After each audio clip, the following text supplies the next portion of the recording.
Continued blessings of peace, prosperity, and love. Seriously. Massive blessings of all possibilities that leads you towards the journey of life that makes you feel good about the journey of your life.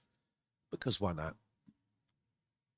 And if not, just like the faithless, may you be happy, powerful, and inundated with faithlessness that keeps you good, that keeps you honest, that keeps you balanced. If that's your choice, who am I?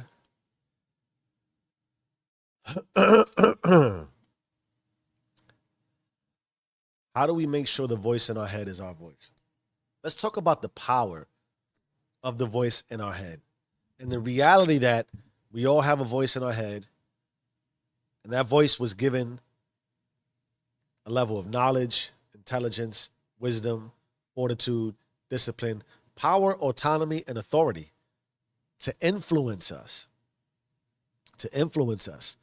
Imagine if you would. Matter of fact, I'm going to paraphrase this story for you in a way that I read it and consider the possibilities for what this means. Really think about this. We're going to talk about it in a little bit detail, but let's really think about this. There's a young girl.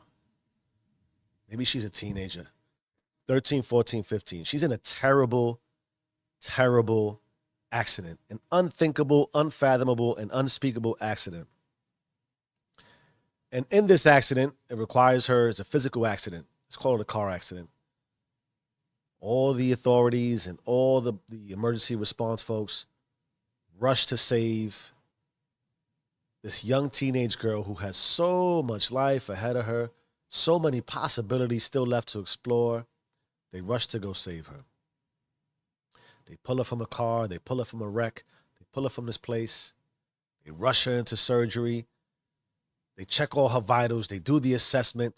They figure out what's going on, where there might be a risk. How do we save this young life that has so much ahead of her?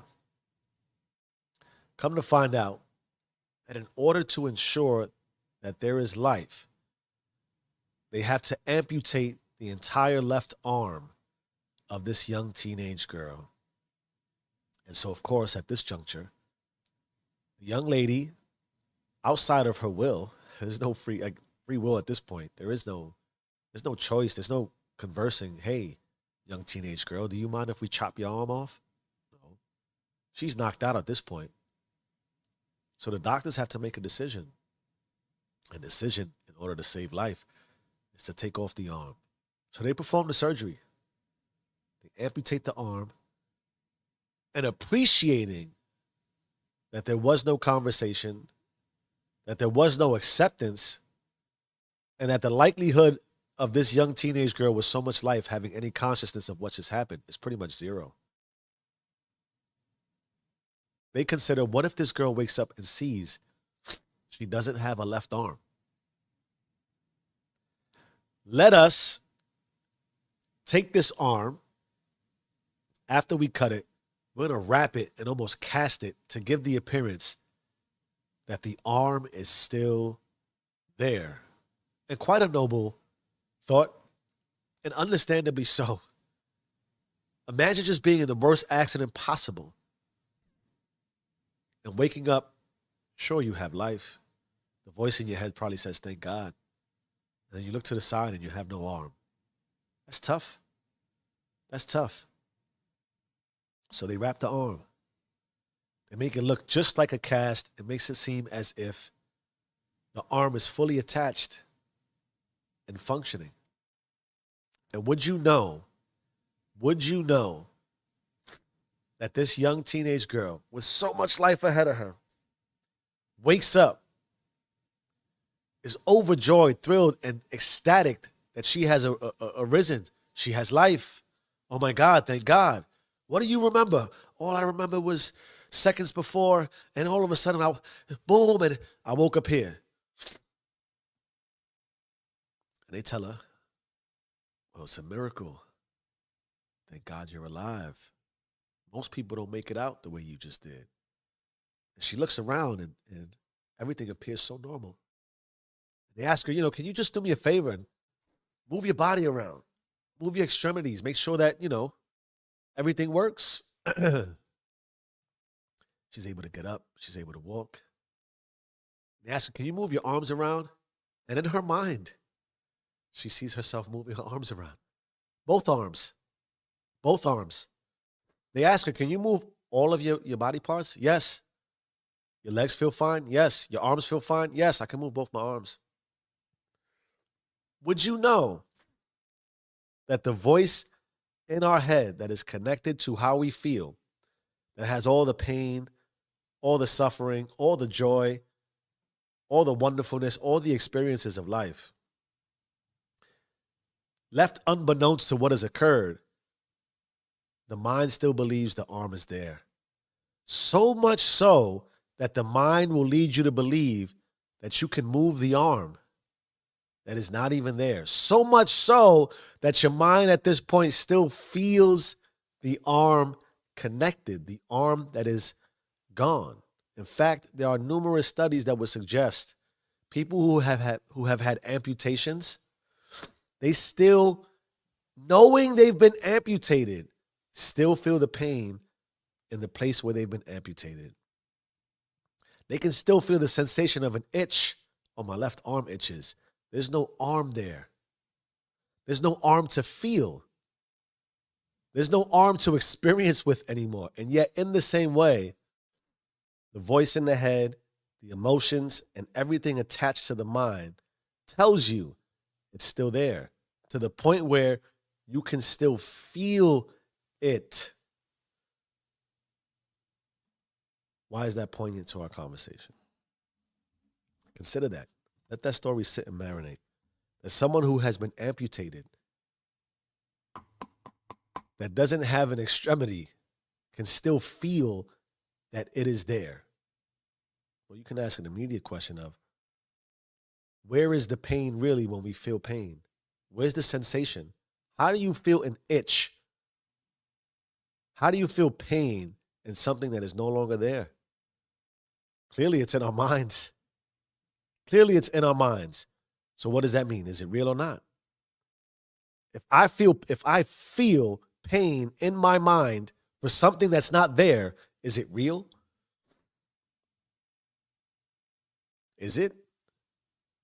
If there are studies and proof and evidence to show that someone can have something amputated and still feel it, where's the pain? What is the voice in your head telling you? So I wrote some things down.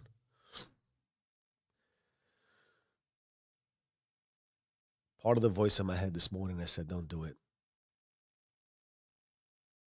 You need to chill out. It's not going to come out good anyway. You haven't had enough rest. You're going to overload. You're not good enough. You're not even making any progress. Who cares? No new subscribers. No new watch count. You're in small channel hell. Matter of fact, I saw a comment that said, yo, your content is good, but your videos essentially are weak and whack. Imagine that. Okay. Imagine this. Even if you amputate everything, the pain of everything is still attached. This is why I talk so frequently and regularly about you can't dismiss, suppress, and push back who you used to be. The pain of everything you experienced, you can't just forget it. You can try it, but the voice in our heads, the voice in your head, there's this thing called remembrance. And as much as you want to push yourself towards remembrance of all the joy, the love, and the prosperity, how would you know the difference if there was no conflict with the pain, the suffering, and the loss, and the fear? You can't sever. You can't amputate.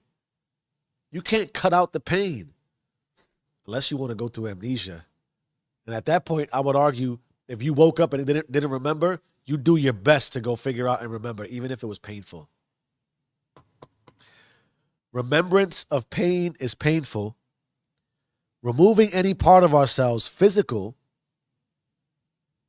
or in the world of relative reality, figuratively, imaginary, in any way, doesn't remove remembrance. Remembrance will always contain pain. There's no way away from that. There's no way around that. There's nothing we can do to, I wouldn't even argue, mitigate it. And this pain that we're feeling, I also wrote down some of the things I learned. If the pain is in our head, that is the worst kind of pain. Because something could not be there and you can still feel it. Where is it? It's in our head. It's the voice in our head. How do we overcome that? We have to accept that it's painful.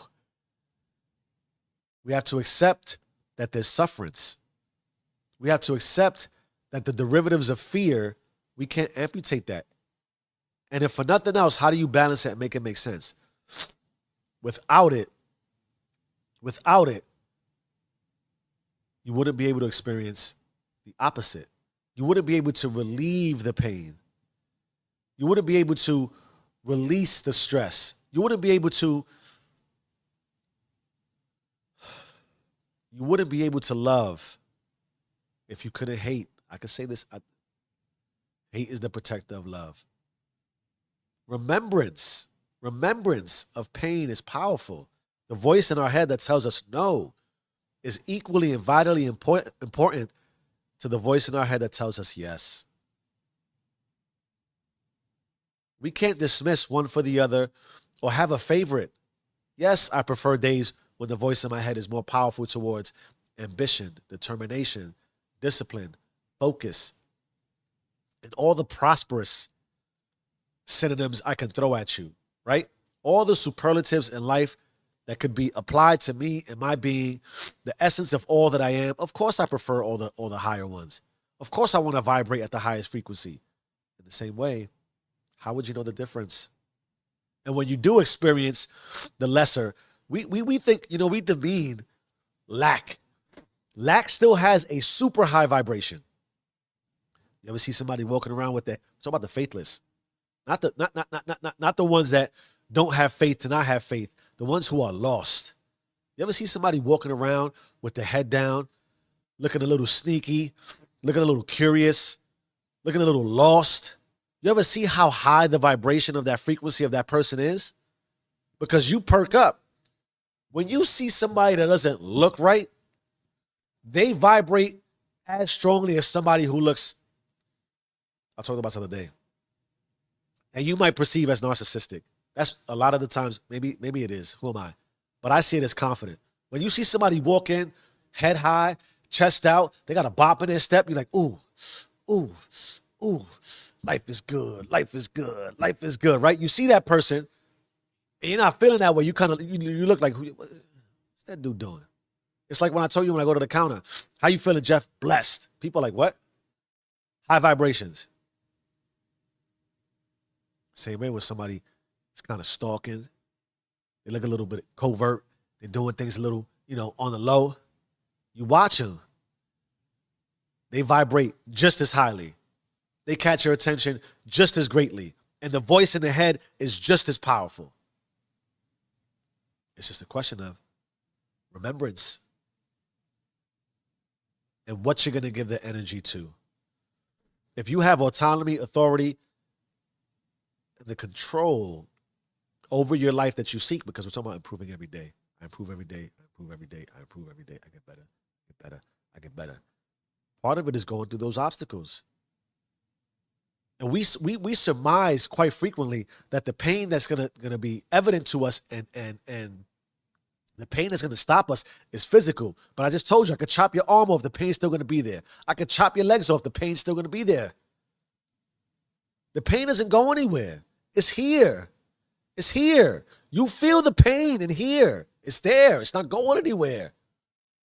The obstacle, what you have to go through is here. There's no way around you. There's no way around you. You only need to go through you. You must go within or you will go without. I can shower you with all the luxuries you think you want. How many times we got to hear these stories? How many times we got to hear people talk about these things that we already know, that we've already seen? I can give you everything that you think you want, that you think you want to see. I can give it to you. The pain doesn't go away. It's never going to go away. It must be resolved. How do you talk about shadow work? There must be this, I was reading something recently as deep as, like, some people never break adolescence. Some people still have the same childhood mindset in their 50s, 60s. Some people have never broken free from something that has occurred decades ago. I'm not telling you it's right or wrong. I'm telling you that I could chop it off. It won't go away. There's proof. This is why we accrue wisdom. This is why we build our own voice. Because if you could just look, observe, watch, and learn, then you can detach from everything, push all that away into the side, and only listen to yourself. What is the voice in your head telling you? Is it your voice? What are you telling you that comes from you?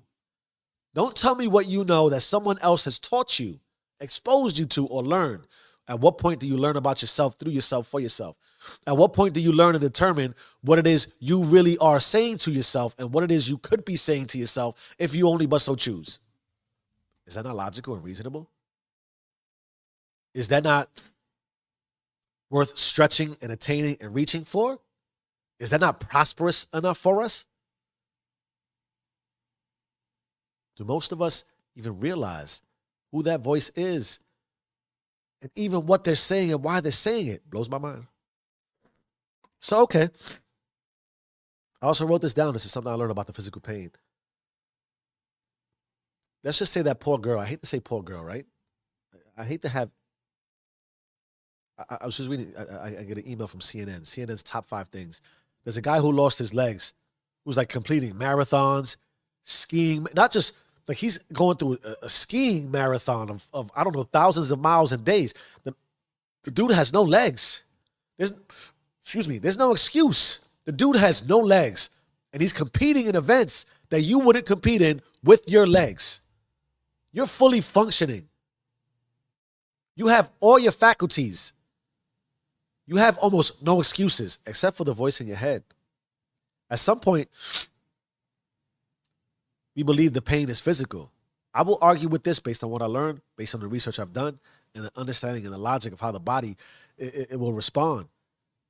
If you were amputated real time with no anesthesia, no pain relief, the minute they start amputating you, at some point the physical pain will become so strong that your mind will tap out and be like, yo, we're going to go numb by ourselves. There's a limit to the physical pain you can experience. Now, I hate to consider it. I get goose, my blood runs cold. I get almost, I can't explain the sensation. I get very uncomfortable with the thought of physical pain. Why not? You do, I do, we all do. Nobody wants physical pain. But the body will only endure so much physical pain before it tells you, yo, at this point, we're tapped out of pain. There is no more pain to feel. So where's the pain? The pain is in our head. It's like the scene in the movie where we think the guy getting his fingernails ripped off is terrible. At some point, when they get to like the 4th finger, the guy's just like, But now you put that person in a room with loud music by himself for 24 hours a day, 7 days a week. Which pain is worse? The physical pain or what you're doing in your mind that doesn't go away? The constant noise, the constant friction, the constant just draining of your soul through overstimulation. Have you considered that? That your voice in your head could be overstimulating you because the voice in your head is like 20 or 30 or 40 or 50 or 60 different voices. The voice in the head is your boss and your spouse and your bully from when you grew up, your mother, your father, your sister, your brother, your cousin, your friend, your neighbor, your enemy, it's all these things at once going on in your head all the time, on repeat all the time, competing, shouting. You're screaming at yourself in your head, and it's not even you. Which pain is worse? How do we make sure the voice in our head is our voice? How do we make sure the voice in our head is our voice? The voice in your head, who is it that is speaking to you? That's just a question. Now, let's consider if we are trying to improve. You're trying to improve. I believe in you. You believe in you. We believe in ourselves. If we can't amputate everything and have it go away, we're not reestablishing. In the way of, you make a New Year's resolution, you're on day 32, 33, whatever it is, you already quit. because there is no new you in the way that everything but old it doesn't exist. So you're not reestablishing or recreating. You're building on top of. You're layering. You're layering. So this voice in your head that's telling you to stop, that's telling you you're not good enough, that's telling you you'll never be, has a lot of remembrance of pain that will validate that for you. And you try to affirm it and break it and move in a different direction. How do you affirm that to yourself when you don't have remembrance towards all these things you're trying to be? That's a lot of why we quit. We have a lot more evidence to suggest that it's, Jeff, it's 2:45. Don't get up. Go back to sleep. I've done that plenty of times. I can remember that easy, and it's easier, it's comfortable. And the pain of knowing to go forward, we don't have a lot of remembrance of doing that. So part of it is you can't take away the remembrance of everything you've been through and experienced. It's already happened. As unfortunate and terrible and God forbid as it is, it's not going anywhere. You've heard this. You know this. And the only way out is to stack on top of that. That's why we talk about the micro wins. Every day I stack wins. Because every day I stack a win, eventually, day 32, you don't have enough wins 32 days in to say, well, I can remember out of these 32 days, 29 of them, I got up exactly when I said I would get up. That's a win. That's in the 90-something percentile. I put in some miles on the treadmill or outside on the pavement. I've put some entries into my journal. I've eaten healthy a lot more than I've cleaned out my pantry. I've made some new connections. You gotta rebuild on top of the foundation of pain, the new pain of remembering that I can. And until you stack enough wins to remember that you can, the pain of what you think you cut off will always come back for you. Will always come back for you. Here's the last thing I wrote that I think is really significant. Ultimately, the competition with ourselves is important. It's important that you compete only against you because really the only person you can win against is you. If we can't learn and agree and understand that it's my principle, my ethic, my foundation, my virtuousness, my morality, what I'm doing is for me and me only. I want to be me and do me so I can have a positive effect on the world because the individual impacts the collective the way the collective impacts the individual. We're all as one, sum of the parts, right? The selflessness to be selfish for myself in a way that means that I'm moving and marching towards the type of lifestyle that is conducive to healthiness and love and happiness, and that I deflect anything else that is vibrating equally high but at a low level that I don't want. I got to be high. I got to be higher. And then at the highest, I can only compete with myself. I can only be better than me. I don't know what the next person has gone through. I don't know the remembrance of that person. I could never, even if we went through the same thing, we could have the same arm chopped off and take it totally different. How do I know that that's true? How many people like that amputee, the guy that's running marathons with no legs? How many people don't have legs and have done nothing? How many people don't have legs and have done something? They went through the same experience. The remembrance is the same. They chose to do something different with it. We're competing against ourselves.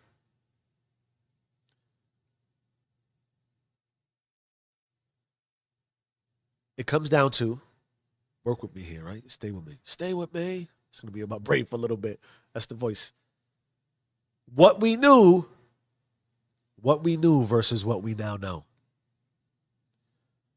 What we knew versus what we now know, and what we are learning is not immediate to us. Hear what I'm saying? What we knew versus what we now know, and what we are learning is not immediate to us. Just because you affirm yourself today, just because you had a small win, just because you did what you said you were going to do just today, doesn't make you actualized. Just because you've learned some new material, accrued some new wisdom, and had this experience, doesn't mean you are fulfilled to capacity. It is not just that we are filling our cups, It is that we are pouring drop by drop by drop. And every time our cup even gets remotely close to being some sort of filled, we make our cups bigger. It is a never-ending process to compound the level of everything we need to achieve the level of everything we want in order to succeed. I don't know any other way to message this outside of the movement for self-improvement is every single day. It is moment to moment. And it is painful in that way. But as we are applying by the moment, there's an immediacy that's not so immediate in that I can feel it. I believe it's true. You can change how you feel about your life right now. There's a lot of tactics. There's a lot of methods. There's a lot of practices. There's a lot of influence towards the faith you need that can come to you right away. And in that way, as soon as you do that, the remembrance of what you could be for love is immediate. And as immediate as you feel it is as immediate as it is fleeting. And the only way to make it immediate and immediate and immediate by the moment, by the moment, by the moment is to continue to influence the voice in our head towards what we believe it means to be who we want to be for ourselves.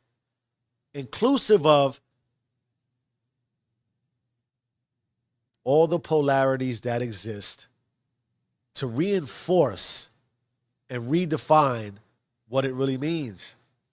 There are so many ways, so many derivatives of the word fear and pain and struggle, so many ways to feel it, so many experiences that will dictate that the outcome is full of fear, pain, and failure.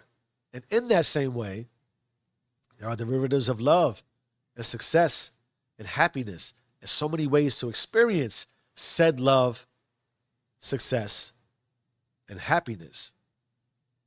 But if we're not consistent around the voice in our head pushing us towards the competition within ourselves, the sacrifice of ourselves to ensure that the voice is our voice and is saying what we need it to say, inclusive of everything that is available to us in the experience. I keep doing that with that word.